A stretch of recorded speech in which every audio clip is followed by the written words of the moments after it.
Үзэгчтэй цагаан үрдэх хөтөлбөр олон улсын валютын сангийн Монгол дахь төлөөлөгчийн газраас та бүхэнд яг одоо мэдээллийг дамжуулахад бэлэн боллоо. За Монгол дахь олон улсын валютын сангийн Монгол дахь төлөөлөгчийн газрын захирал ноён Сокёнтэй яг одоо Монгол улсын эдийн засгийн нөхцөл байдлын талаар тодорхойлоход бэлэн боллоо. Тэгэхээр хамгийн ихний асуулт за Монгол улсын эхний улирлын одоо эдийн засгийн үзүүлэлт гарлаа, хасах 3.8% гарлаа. Инфляцаас 16% давсан байна. Тэгэхээр ер нь донор байгууллагуудын хувьд манай улсын эдийн засгийн төлөв байдлыг юу гэж харж байна? Яаж үнэлж байгаа вэ?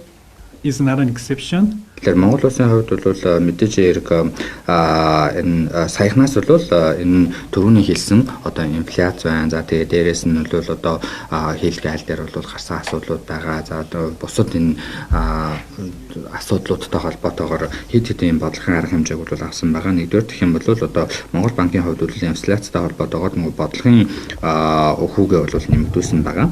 За энэ нь бол бас томоохон дөрвт алхам болсон гэж бид нар харж байгаа. За хоёрдугаар гэх юм бол яг төсөв талдаа гэх юм бол энэ дээр Монгол улс төсөө 2 удаа одоо тодтогсон байгаа. Тэгээ 2 удаа тодтоходоо бол гол зорилгоо бол ерөөсөө алдагдуулаагүй. Тэр нь юу байсан бэ гэхээр бол төсвийн нөгөө алдагдлынхаа хэмжээг анх нөгөө зорьсон хэмжээндээ одоо багтаах байсан байгаа. Тэрнлүүгөө чиглэсэн байдлаар тодтогдлыг бол хийсэн байгаа.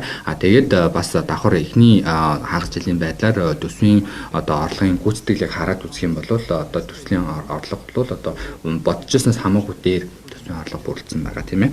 За тэгээд бидний хувьд бол энэ дээр давхар бас төсөв талдаа томоохон шинтгэлүүдийг бол хийгээд явж байгаа. За энэ дээр юу байгаа вэ гэхлээр бол нэгдүгээр гэх юм бол энэ төсвийн бүтцийн шинтгэлээ бол Монгол улс одоо нэлээдгүй олон жилийн хугацаанд бол хийж ирсэн. Хамгийн сүүлчийн хийгдэх ёстой байсан нэг том хэсгээ бол саяхан хийчлээ гэж бол бид нар харж байгаа. Энэ нь юу вэ гэхээр бол төр хувийн хөвшлийн түншлэлийн тухай одоо хууль байгаа тийм ээ. Тэгээ энэ хуулиа бол боловсруулад одоо дээш нь өргөн барьсан байгаа улсын хурлаар батлагдаад байгаа. За хоёрдугаар гэх юм бол төрийн өмчөдтэй аж ахуйн нэгжүүд дээр бол бас томоохон шинжилэл хийн гээд энэтэй холбоотой хууль эрх зүйн зохицуулалтаа шинжилэхээр тодорхой баримт бичгүүдийг бас өргөн барьсан байгаа гэж бидний зүгээс харж байгаа. За үүнтэй холбоотойгоор ялангуяа энэ хөгжлийн банкны одоо чанаргүй зээлийн эргэн төлөлтийг бол маш сайн даруй шахаж одоо чанаргүй зээлийн хэмжээг нь бол бууруулсан байгаа. Тэгээд өөрөөсөө бол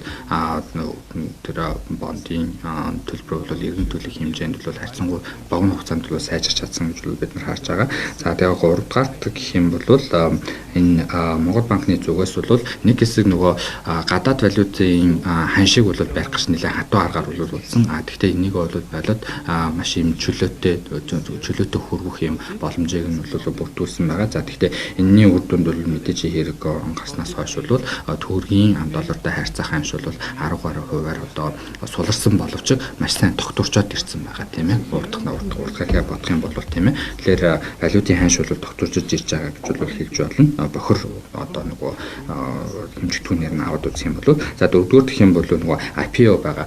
IPO-тай холбоотойгоор бол бид нэр арилжааны банкуудын тайлан баланс дээр бид нэр активын чанарын үнэлгээг хийх шаардлагатай гэдэг бол улсын валютын сангийн багийн зүгээс өгсөн зөвлөмжийн дагуу бол энэ нөгөө эхний энэ жилийн эхний хагаст IPO хийх шаардлагатай байсан бол тэр хуулийн хугацааг нь сунгаж өгсөн байгаа. Тэгэд энэ бол бас нэлээд давуу талтай. Хөрөнгөний зах зээл дээр бид нар чанартай бүтээгдэхүүнийг гаргана тийм ээ. Тэгэд энийг баталгаажуулж авах одоо суурийг нь бол тавьсан байгаа. За 5 дугаар гэх юм бол одоо Монгол банкны зүгээс бол яг бодлогын хувьд бол зарлцсан байгаа. Тэр нь юу вэ гэхээр бол энэ төсвийн чанартай одоо зарцуулалт тийм ээ.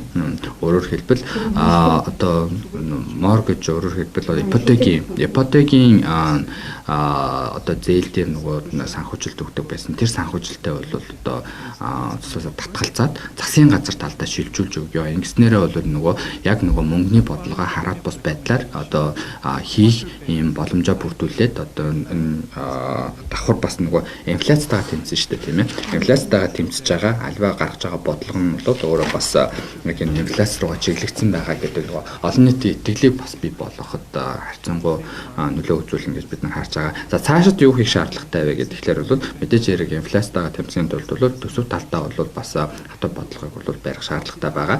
Тэгээд энэтэй уялдуулаад ялангуяа нөгөө төсвийн зарцуулалтаа бол илүү оновчтой болгох хэрэгтэй. Илүү зорилттой бүлэг рүүгээ чиглэсэн байдлаар одоо нөгөө халамжийн болон бусад хөтөлбөрүүдийг чиглүүлэх хэрэгтэй. Энэ дээр бол цаашдаа алхах бол шаардна гэж бид нар харж байгаа. За 3 дугаар гэх юм бол энэ валютын хаашаа бол илүү чөлөөтэй ингээ хөрвүүлэх хэрэгтэй. Гэхдээ мэдээжийн хэрэг бол энэ давхар бол нөгөө гадаад валютын нөөцийг зохих хэмжээс доош оруулахгүй тул нөгөө валютын арилжаагаа бол маш сайн тийм Монгол банк талдаа ашигтай байхаар ийм арилжаануудыг бол хийх хэрэгтэй бай гэж бид нарын зүгээс харж байгаа.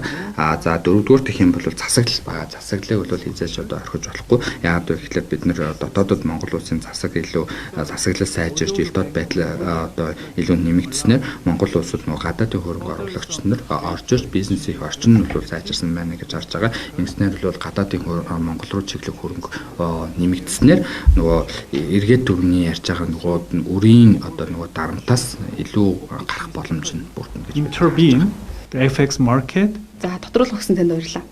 Thank you for that. Зөвшөөрлөө бид олон улсын валютын сангийн Монгол дахь суурин төлөөлөгч Ноён Согёонтой ярилцлаа.